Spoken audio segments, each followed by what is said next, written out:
نحمده ونصلي على رسوله الكريم اما بعد فاعوذ بالله من الشيطان الرجيم بسم الله الرحمن الرحیم۔ مرحومین کے قضا شدہ روزوں کا فدیہ ادا کرنا اشد ضروری ہے۔ ایک ساتھی نے میرے سے سوال کیا، میں آپ کو سوال پڑھ کر سناتا ہوں کہ اس ساتھی کے اندر کتنا جذبہ تھا مرحومین کے اس کام میں۔ جو ہمارے رشتہ دار عزیز اقارب جو اس دنیا فانی سے چلے جاتے ہیں تو ان کا پیچھے کیا حق ہے، ہم نے ان کے کیا حقوق ادا کرنے، سب سے پہلے میں اس چیز کی آپ کو وضاحت کرتا چلوں۔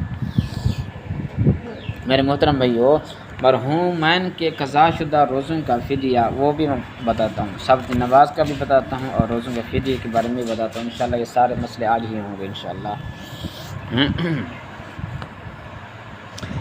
مسلمان کی اکثریت بے نمازی اور روزہ خور ہے۔ جب مر جاتے ہیں تو ان کا صوم 10واں 40واں برسی وغیرہ عام طور پر کی جاتی ہے۔ قرآن خوانی میں بھی ہوتی ہے جس میں خوشی سے بے خوشی لوگ شریک ہوتے ہیں۔ پڑوسیوں کی مسجد مدرسے کے طلباء وغیرہ عام طور سے ان سے قرآن مجید پڑھایا جاتا ہے۔ جلدی سے کلام پاک کی تلاوت نمٹا دیتے ہیں۔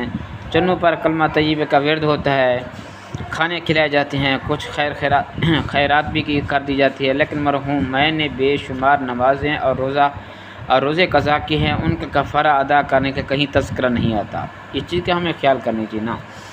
جو ہمارے رشتہ دار عزیز و اقارب فوت ہو جاتے ہیں تو ہم ان کے دوسرے دن کیا کرتے ہیں، قرآن خوانی کر جاتے ہیں، تو خیرات کا انتظام کرتے ہیں، کھانے پینے کا نظام ہوتا ہے، سب چیز ہو جاتی ہے۔ لیکن یہ رسم ہے، کوئی لازم نہیں ہے۔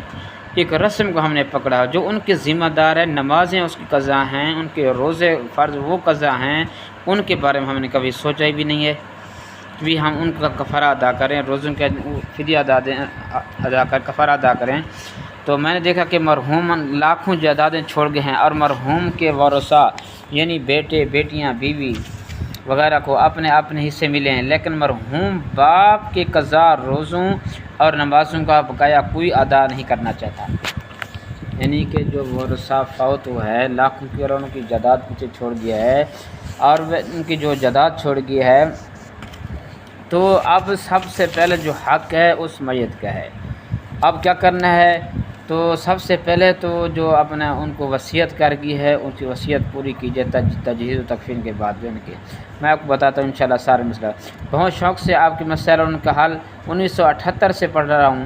اس سے معلوم ہوا کہ قضا روزوں کا فدیہ دینا چاہیے، لیکن آپ نے ایک سوال کے جواب میں بھی لکھا کہ مرنے والا وصیت کر جائے کہ قضا شدہ نماز روزوں کا فدیہ اس کے وارث ادا کریں، اور آپ نے کہیں اس پر زور نہیں دیا کہ نالائق وارث از خود اپنے مرحوم باپ کی قضا نماز روزوں کا فدیہ ادا کریں۔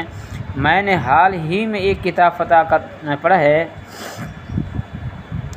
ذرا آگے چلتے ہیں سنتے ہیں کیا ہوتا ہے۔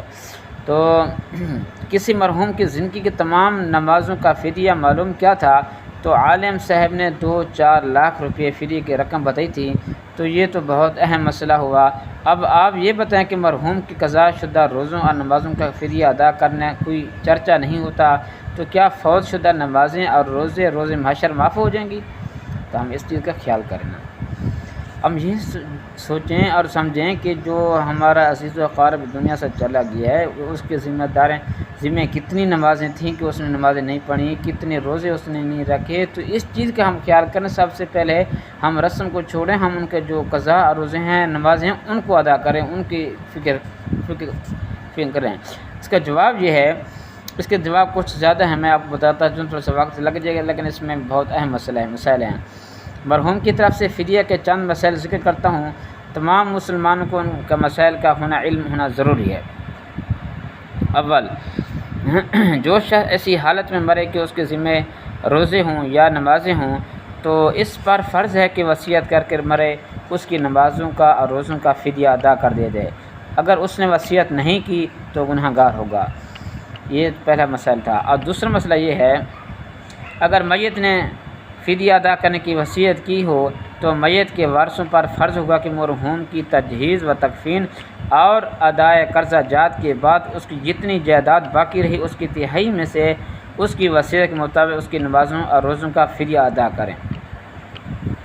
جواب نمبر 3، اگر مرحوم نے وصیت نہیں کی، اس نے مال نہیں چھوڑا، لیکن وارث اپنی طرف سے مرحوم کی نماز اور روزوں کا فدیہ ادا کرتا ہے، تو اللہ تعالیٰ کی رحمت سے توقع ہے کہ یہ تو فدیہ قبول کر لیا جائے، تو انسان توکل کر سکتا ہے اللہ پاک کی ذات کے اوپر، اللہ پاک اس کو معاف کر دیں گے۔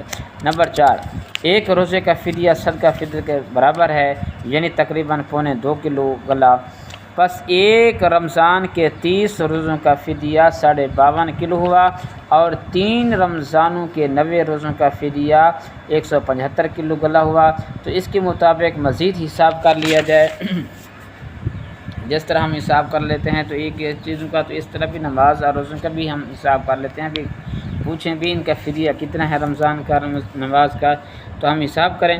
اسی طرح ہر نماز کا فدیہ بھی صدقہ فطر کے مطابق ہے، اور وتر سمیت، یعنی کہ ویسے تو 5 نمازیں ہیں، لیکن وتر جو نا یہ بھی واجب ہے، یہ بھی معاف نہیں ہے، اور اسی 5 فرض اور 1 واجب ہے، پس ایک دن کی نمازوں کا فدیہ 10.5 کلو ہوا، اور 1 مہینے کی نمازوں کا فدیہ 315 کلو ہوا، اور 1 سال کی نمازوں کا فدیہ 3780 کلو ہوا۔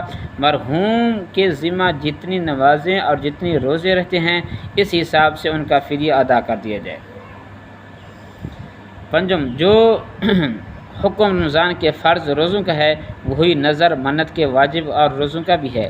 پس اگر کسی نے کچھ روزوں کی منت مانی تھی، پھر ان کو ادا نہیں کر سکا تو انتقال ہو گیا، تو ہر روزے کا فدیہ مدر ذیل بلا اشارہ کے مطابق ہم نے پڑھ کر آپ کو سنایا ہے، یہی اس طرح حساب کیا جائے گا۔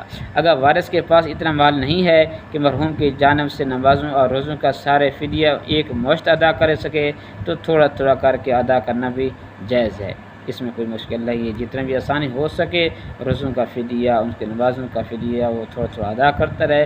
لیکن ہم دیکھنے میں آیا ہے اکثریت لوگ کیا کرتے ہیں، تو جب انسان فوت ہوتا ہے عزیز و اقرب، سب سے پہلے اس کو یعنی تجہیز تکفین کے بعد اس کا یعنی کہ قرضہ ادا کیا جائے، اس کے بعد جو اس نے وصیت کری ہے اس کی وصیت پوری کی جائے، اس کے بعد جو مال بچے یعنی کہ کوشش کریں ان کو بانٹنے سے پہلے ہم ان کے اپنے والدین ہے، اپنا بھائی ہے، عزیز و اقارب ہے، اس کی نمازیں اور اس کے روزے جتنے رہتے ہیں تو اس کے رہ گئے یا وصیت کر چکا ہے یا نہیں کی، تو ہم کوشش کریں ان کو فدیہ نمازیں اور روزے کے وہ ادا کریں، اس کے بعد جو بچے ہو آپ اپنے بیٹے بیٹیاں اور اس کے گھر والی اور جو ہیں ان کے اوپر تقسیم کیا جائے۔ تو اس چیز کا ہم خیال کریں، چھوٹے چھوٹے مسائل ہیں، بہت بڑے اہم مسائل ہیں، اگر ہم ان کو صحیح معنی سمجھیں گے پڑھیں گے تو انشاءاللہ دنیا اور آخرت میں کامیاب ہوں گے۔ اللہ پاک ہمیں اس پر عمل کرنے کی توفیق عطا فرمائے۔